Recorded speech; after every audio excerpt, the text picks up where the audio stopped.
మేడ్చల్ జిల్లాలోని గుండ్లపోచమ్మపల్లి మున్సిపాలిటీలో గాంధీ జయంతి సందర్భంగా మున్సిపాలిటీ కార్యాలయం ముందు ఏర్పాటు చేసిన భారీ మహాత్మా గాంధీ విగ్రహాన్ని మంత్రి మల్లారెడ్డి ప్రారంభించారు.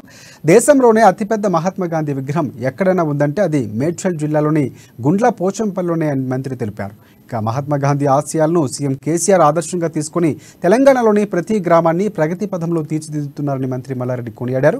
తెలంగాణ రాష్ట్రం ఏర్పాటు తర్వాత రాష్ట్రంలోని 12,000 గ్రామాల్లో శరవేగంగా అభివృద్ధి పనులు కొనసాగిస్తున్నామని మల్లారెడ్డి వివరించారు.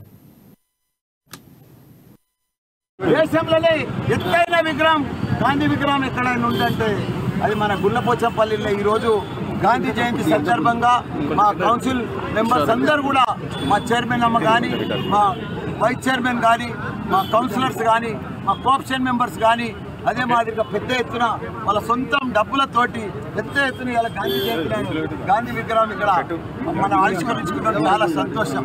ఒక పక్క డాక్టర్ అంబేద్కర్ సాహెబ్, ఒక పక్క గాంధీ జయంతి నాడు గాంధీ మహాత్మ. ఎందుకంటే తెలంగాణలో ఒక అంబేద్కర్ సాహెబ్ ఆశయాలు కానీ, ఒక గాంధీ మహాత్ముని ఆశయాలు కానీ నెరవేర్చింది ఒకే నాయకుడు మన కేసీఆర్. ఎందుకంటే మనం చూస్తున్నాం ప్రతి పల్లె బాగుండాలి, ప్రతి పల్లె అభివృద్ధి చెందాలి, ప్రతి గ్రామం